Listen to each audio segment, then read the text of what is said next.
Hey everyone, it's Brian here. I'm just making this video for my reaction. It's a bit of a late reaction to Royal Rumble 2018, which was last Sunday. It's been an entire week since it.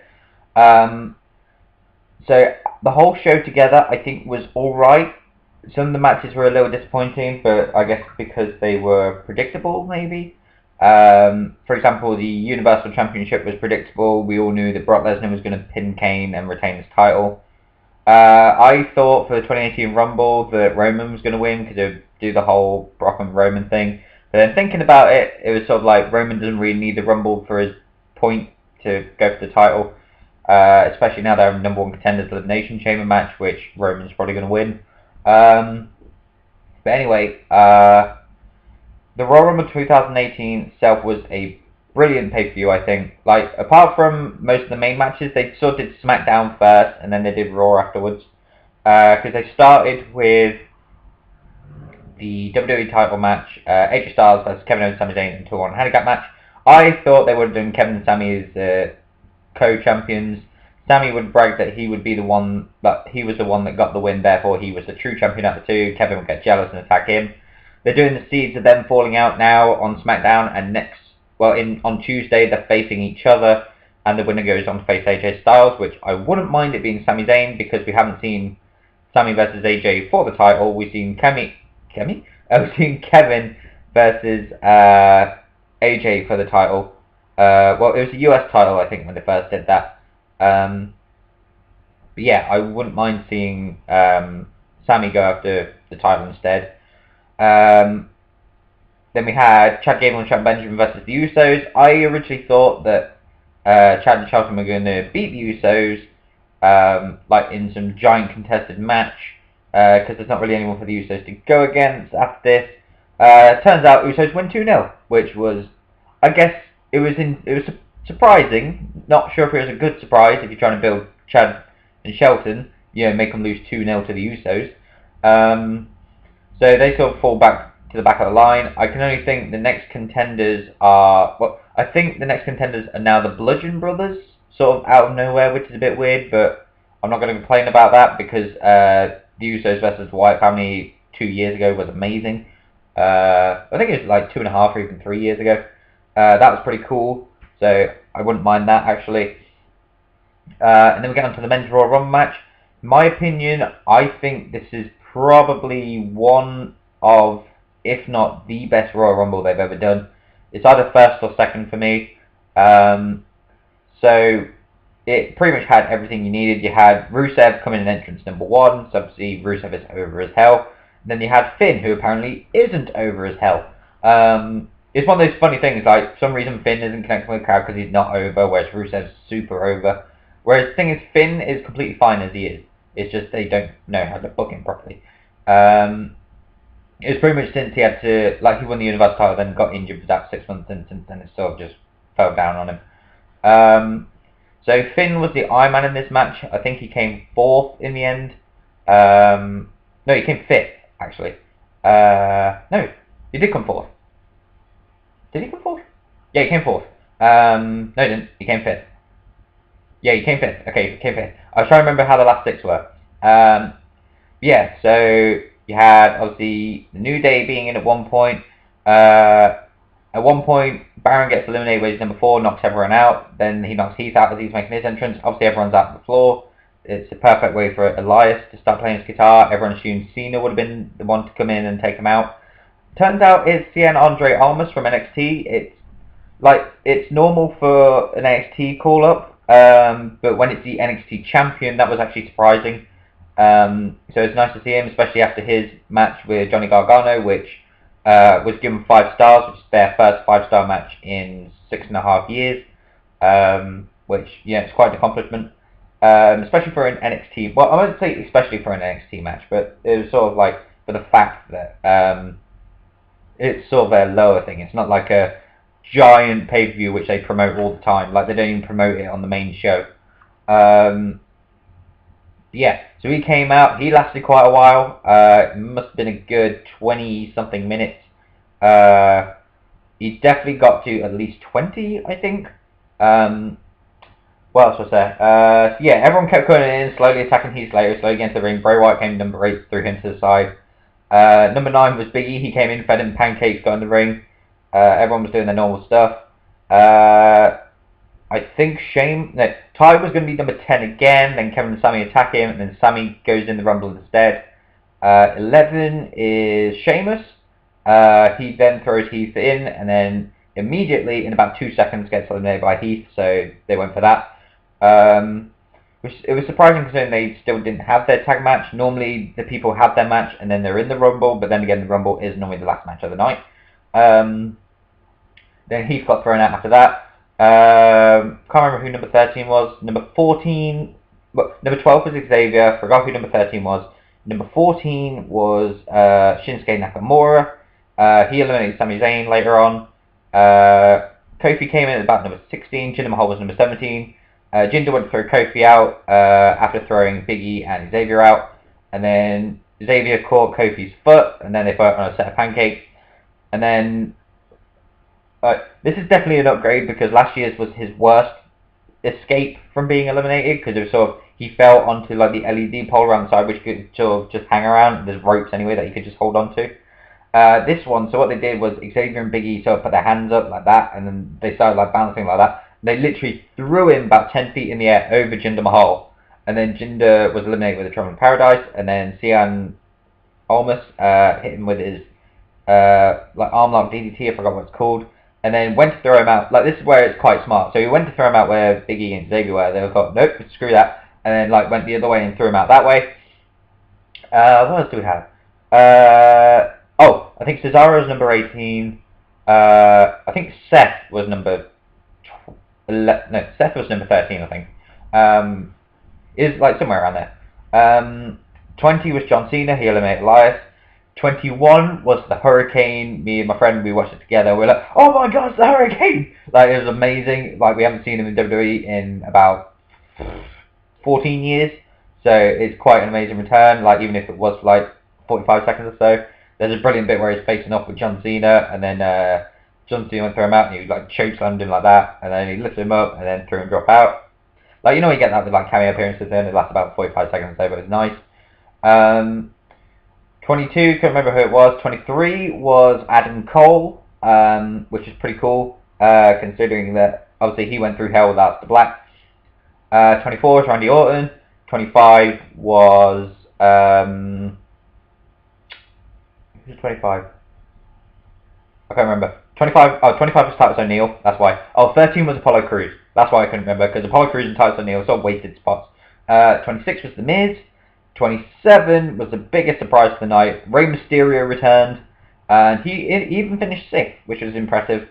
I think he got about 3 eliminations himself. Yeah, the pop for Rey Mysterio come back. Me and my friend were fucking going crazy at like 3 in the morning when it happened. 28 was Roman Reigns, which of course being in Philly, they booed the fuck out of him. 29 was who's 29? I can't remember. 29 was someone. And then 30 was Dolph Ziggler returning. This is my little thing that sort of put me down about the Royal Rumble 2018 match, was the fact that he came in, had this big return, he lasted like 4 minutes and got thrown out and finished like 10th. It was sort of like, what was the point of your return? You wasted number 30 on Dolph.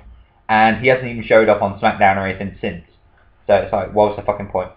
But other than that, obviously the field started to narrow down. We then got to the final 6, which was amazing. Normally the final 4 is like sort of the big who's going to win, but the final 6 we had, it was literally a Ruthless Aggression era versus the new era, or whatever they're calling it now. You had John Cena, Rey Mysterio, and Randy Orton, like your 2002 debuting lot, and literally some of the biggest names in WWE, like still today, versus Roman Reigns, Finn Balor, and Shinsuke Nakamura. Obviously, Roman Reigns being the new John Cena, and then Finn and Shinsuke being the super indie darlings. They started facing off against each other, which was brilliant. And then Rey got thrown out by Finn, and I think Finn got thrown out by Cena, I think, or Reigns, someone. And then it came down to Reigns and Cena versus Orton and Shinsuke. And they got to a bit where Orton was thrown out, so it was Roman and... No, it wasn't Orton. Was it Orton? No, Orton and Mysterio got thrown out, then it was Finn and Shinsuke versus Roman and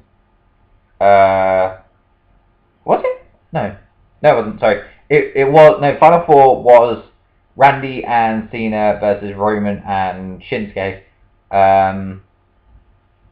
What was it?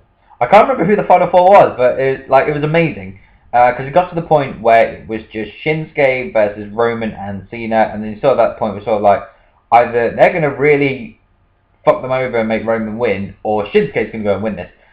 He manages to throw Shinsuke manages to Kinshasa Cena out. So then it's Shinsuke and Roman for a good 10 minutes, hitting each other with each other's finishers.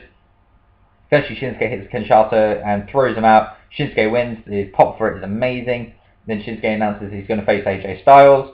Like, that's one of those things that always gets me about that. It's like, he's going to challenge AJ Styles for the WWE title, but he still has to defend his title. So it sort of guarantees that AJ's going to go on to WrestleMania anyway, because everyone wants AJ versus Shinsuke at WrestleMania 34, which obviously they're going to get. But it's sort of like he still has to defend his title in that time, so you never know. But I'm very much looking forward to AJ versus Shinsuke at the Rumble. We then have the Raw Tag Team Championship. Jason Jordan and Seth Rollins. Seth Rollins was in the Rumble for about 20 minutes or so. Sheamus was in for 2 seconds. Cesaro was in for quite a bit as well. And then Jason Jordan wasn't even in the Rumble. The story to this is Jason Jordan gets hit into the ring post and he's like saying this concussion forever. Eventually gets in the ring, then tags himself back out. Seth is pretty much outnumbered 2-1. Eventually loses, so you have new Raw Tag Champions in Cesaro and Sheamus. Brock Lesnar, like I said, it was a regular Brock Lesnar match, especially with the triple threat. You know, it comes out of nowhere, hits the F5 and wins. You know, it sort of gets boring after a while. But there was nice use of chairs and tables in this, so I can't really complain. And then we had the main event, which was the Women's Royal Rumble match, the first ever. It was good. Like, obviously there was a lot of returns, which was nice. They sort of had to, because they only had like 17 active members on the roster. But my really big downside was Stephanie McMahon on commentary. Like, I get she has to be a part of it, but she really contributed nothing, and it was sort of like a why are you there type thing. Like, it's nice that you announced it, but you didn't really need to be there for anything, because you didn't do anything special. Obviously you got everyone's returns. So you've got Lita comes in at number 5. I think I can't remember who was number 9. Well, the others we had Lita, we had Molly Holly, we had Michelle McCool, we had Kelly Kelly, we had Jacqueline at one point, we had Beth Phoenix, Trish Stratus was number 30, both the Bellas came back. What else was there? I'm pretty sure there was other people. Kairi Sane came up at number 5, I think she did. She got eliminated by Dana Brooke, that's something we got to live with. And then Ember Moon, the NXT Women's Champion, showed up. Her and Asuka had a nice face-off. Asuka came at number 25. So it basically came down to all that. Final 3 was Asuka versus the Bellas, essentially. Nikki then turned on Brie, like the usual, which is sort of a silly thing to do. The ending was a bit weird. So Asuka sort of gets Nikki over the top rope. They're sort of both on the outside of the apron, both being thrown over the top rope. They're sort of fighting for a bit. Nikki then hits her and she falls to her feet. And then she sort of like goes to kick her in the legs. She like does the lightest touch and then Nikki sort of jumps off anyway. So Asuka wins. Like, it was an interesting way for someone to win, like sort of being like on the outside anyway. Like, normally you just see that with Battle Royals. But yeah, Asuka's won, so it's sort of like Japanese domination for the Royal Rumble this year. I think the right person won for this year, definitely being Asuka. She is sort of like still on that undefeated streak. Then, like, it was nice that Charlotte and Alexa Bliss were sort of sat on the outside watching as well. They both get in the ring. Asuka sort of like, I can challenge you, I can challenge you. And then Ronda Rousey's music plays. Obviously everyone was predicting that Ronda Rousey would show up, which she does. Which obviously is pretty cool. There's still a loud cheer for it. Like, everyone thought she was going to be number 30 in the Rumble or something. Turns out she wasn't even in the Rumble. She comes out, and then this is where it gets awkward. So she does the point to the sign. She stands there for like 15 seconds or so. You know, they have to get their pictures for it. And then she goes to shake Asuka's hand. Asuka sort of slaps it away. And then she basically looks at him again. And then she points again. I think I watched a bunch of Mania. You can literally hear Steph saying, "Point at the sign, Ronda. Point at the WrestleMania sign." It's sort of like, oh dear God. But yeah, she literally obviously points again for a good 20 seconds. Goes out the ring, goes to Stephanie, and then she goes to shake her hand. And it takes about 45 seconds for Steph to then she puts her hand right next to her hand, and then about 45 seconds goes, "I'll shake your hand." Ronda then walks off, and then just as she gets to the ramp, she points to the sign again, and it's just like, fuck off, will you? So yeah, Royal Rumble altogether, I'm going to give it an 8 out of 10. The men's Rumble match, by far one of the best Rumble matches, full of surprises, like surprise returns, amazing stories being told as well. Yeah, I generally thought it was brilliant. The women's Rumble match was a good first attempt. Just the ending afterwards, like the ending bit was awkward as hell. They could have probably not done with that. Like, I know they sort of had to make the story, but, you know.